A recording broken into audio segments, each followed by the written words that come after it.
Una-una na ako lang balikon. Sige. Ganiha, panghitabo. So, ganiha, Tagulon Municipal Police Station atong buhatan. Nakadawat og tawag around mga 7:30, no? Nanay patayng lawas nakita sa likod sa TESDA dito sa Zone 8 Santa Cruz, Taguluan, Misamis Oriental. So diha atong personahe sa Taguluan Municipal Police Station.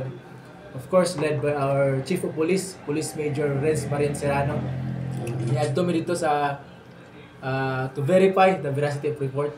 So pag-abot na mo dito sa area, atong na abtan, no, ang lifeless na nga kinabuhi sa later on identify nato nga si Gilberto Saniel Solis, 43 anyos, single o jobless o residente sa Zone 9 Santa Cruz, Taguluan, Misamis Oriental. Dayon base sa atong paghinabi, naabtan man nato tong security guard dito, no, dire dapit sa may may isa kumpanya diya nga iyang nadunggan is tulo ka gunshot wound sa ilikod sa ilang kumpanya.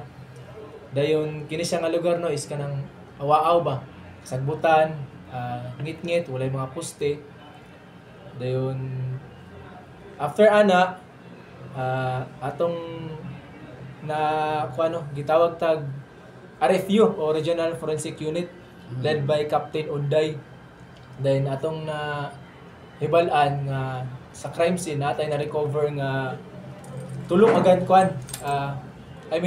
duha ka basyo sa caliber 45 fired cartridge case, duha ka misfired 9mm ammunition o isa ka unfired 9mm ammunition. Then sa iyang bag, no, katong mga personal belonging, natay nakuha dito mga kaya mga improvised throat toter.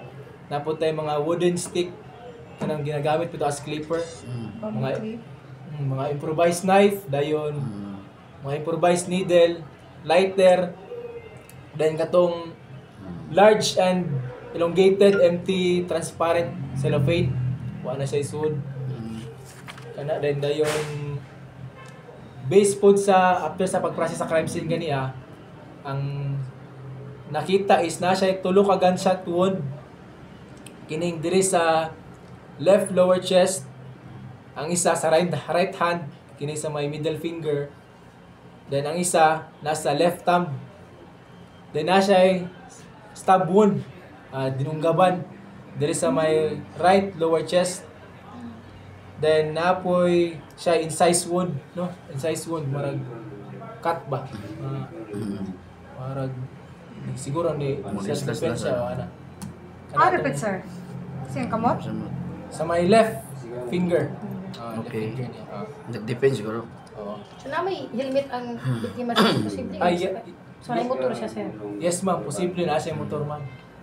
Then ako amo pong gitanaw nga anggulo is posible duwa kay na may mga pusil na po stab wound, dili man pwede kung isa ra siya nga tawo yung gabon o pusil pagit siya. So possibly duwa amo yung ginasuta pa naman. Kasi pinakadoon sa investigation ninyo, Captain, nga migawas karon, drug related siya? Possible ma'am, kay sayang yung bag ma'am namtay na recover mga itong alleged nga improvised toter, mga dago mga nanana ma'am. Nay droga? Wala ma'am, wala yung Residue. Pang sa toter ma'am, pagtanaw ganiya sa tong sa Soko, bago pa siya ginamitan, bago pa siya. Katong gagmay nga sa shisha. Wala suod ma'am. Nay residue. Naman na, pero wala gisulod. Ginamitan na siguro. Sir, dool sa iya ang bala or empty shell nga nakita sa iya asa kalayo. Kay mara inyong sukod-sukod gabot mo to stilan sa tong tower. Kuan sir, ang duha ka fired cartridge na 45. Pan siguro sir. Nakadupa na lang kung siya maka siguro mga nasa mga 15 to 20 meter, nakadagan pa man siya. Okay. So, nakadagan kung asa na to nakita ang basyo sa 45, napo dito ang bala nga 9mm